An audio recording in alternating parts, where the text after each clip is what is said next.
Man, oh man, what is going on with the Miami Heat? This offseason has been abysmal, I will say. And the fan base is up in flames. It's in shambles. We struck out on DeMar DeRozan. We're going to strike out on Laurie Marketing because Danny Ainge is not going to give him us unless he gets a better deal. We're going to strike out. We're not going to get Trae Young. Last season, middle of the season, KD, nope.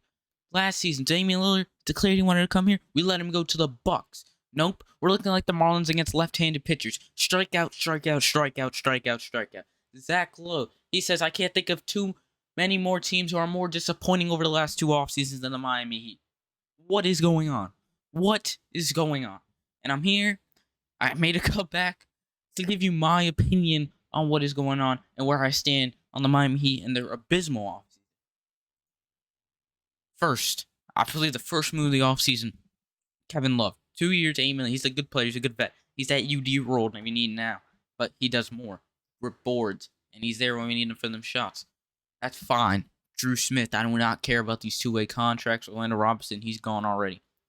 Now, Alec Burks, he's good. He averaged, 10 points per game this season over scrub minutes? I mean, he's going to sit on the bench most of the time, but he's better than Josh Richardson. Even though Josh Richardson came back on his player option, he's the worst player on the team last season. The worst plus-minus on the team last season. He sucks.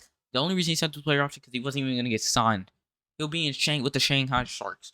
So, I want him off the team. I wish he could just get off the team, unfortunately. But that's it. Caleb Martin, his agent is retarded. 5 years, $65 million. Could have got paid $13 million a year with the Heat. Now he's getting paid $8 million a year with the 76ers.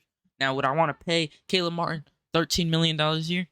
Hell no. It has not been that good overseas. He hasn't shown much improvement. He did really good in the playoffs last year. He did decent in the playoffs this year, even though we went 5 games with the Celtics. Celtics were the best team in the league. I can admit, I hate the Celtics, but they were the best team in the league.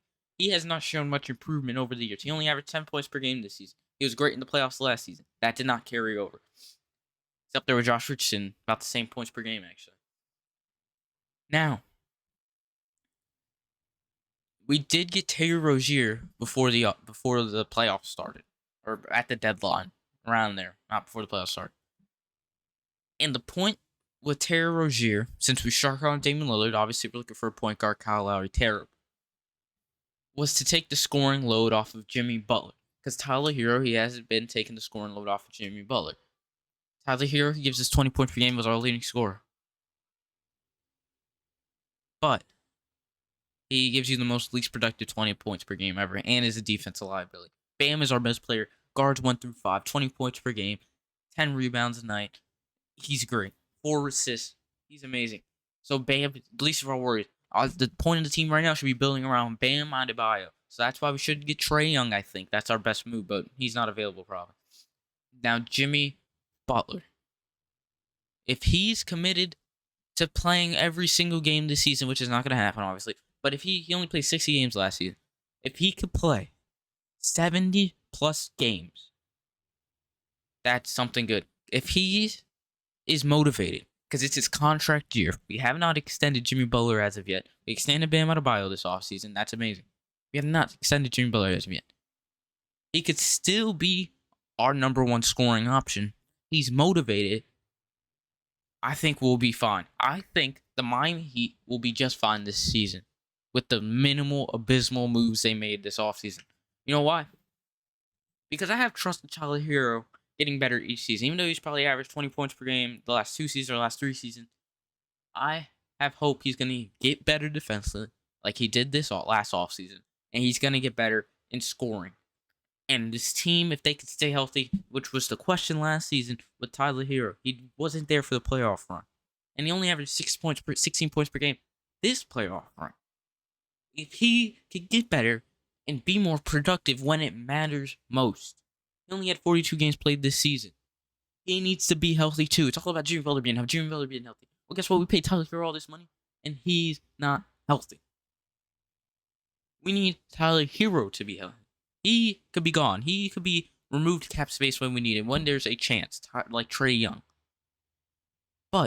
Or Damian Lillard, chances like those. He could be removed. He could be traded. But why would we get rid of him now for DeMar DeRozan? Why would we just make a move to make a move? DeMar DeRozan, we made an offer. He didn't accept it. He wanted to go live in LA. Now am I gonna go? I'm in California. Now am I gonna fall for that trick? I think that's a trick. Probably not, because I'm pretty sure the Heat made a lower offer than the Kings, and the Heat are stubborn. They're not gonna offer them too much money. They're gonna get a deal that they think is right for them, and that's it. But where I stand with the Heat, improving the season, being a 4 seed, making a playoff run to the Eastern Conference Finals, probably hopefully, is Terry Rozier being there and Tyler Hero being there. I think Jimmy Butler will be motivated for a contract season. And even if he could just give us 23 points per game, that's fine as long as Terry Rozier and Tyler Hero are healthy. Terry Rozier is cleared. Tyler Hero, he's good. He's healthy. We need those two to relieve the scoring pressure off of Jimmy and Bam like a star would.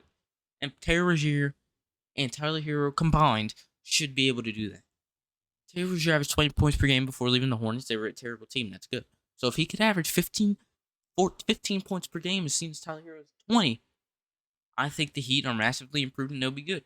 And they're going to get games together. Bam, he's playing with the Olympic team right now. He'll be fresh, warmed up, and he'll probably have the best season of his damn career. Duncan Robinson, he's reliable. That's the thing. Jaime Jaquez, reliable. Those are reliable players. Jovic, he improved. He had got minutes in the playoffs. He needs to improve. Jaime Jaquez needs to improve. Duncan Robinson needs to improve. It's the only way we improve, and I think we'll be fine, is through improvement. Jaime Jaquez was a great rookie, all rookie second team last season. He needs to break out. Jovic, it's that time already, Jovic. It is that time. Break out. Improvements. Haywood Highsmith improvements. He's great defensively. We need that 3-and-D player. He needs to be able to hit those threes consistently. Especially with Caleb Martin gone. Same thing with Kevin Love. I think the Heat will be fine. So I need the Heat fans to stop hitting that panic button. If a move comes, and I promise you they'll try and make it. Trae Young, try and make it. Lawyer marketing, we're not going to get him. The Jazz are ran and generally managed, and the president of basketball operations is Danny Ainge. He's going to absolutely try and fleece the Heat, or the Heat ain't going to get shit. So, the moves with the Jazz are none. He's a pick hogger. He just wants picks, and the Heat don't got those. And they value their picks. As you can see, Tyler Hero, Bam, Jaime Jaquez, Jovic, good picks. So, improvement is all we need. And Jaime Jaquez, you can't tell me throughout the playoffs you didn't see Jaime Jaquez being really effective. Or through the season you didn't see Jaime Jaquez being effective. He was a steal of the draft at the number 19th pick, I think. So as Jovic, he has improved drastically this season. We need those two to improve. So as Tyler Hero, defensively, and Terry Rozier and Tyler Hero need to stay healthy. That's it. We got 3 20 points per game scorers. And if Jimmy Butler elevates to around 23, 24 points per game, Bam Adebayo's definitely going to elevate. Tyler Hero, stay at 20 points per game. I don't care. We'll trade you soon as that time comes. But we move with this core, and we add Terry Rozier, and we add a Jaime Jaquez that's on his second year, and Jovic that's on his third, and we'll be just fine. So can we stop panicking? We're not making a move to make a move. And don't forget, we went into the playoffs without our best player, and without our starting point guard that could create buckets, and we took them to 5, and that's the same amount, or more, that any other team did. That Celtics team is incredible. We took them to the same amount of games as anybody else in the playoffs, whether they were the Mavs, the Cavs, or the Pacers. The Pacers got absolutely swept. So just keep that in mind.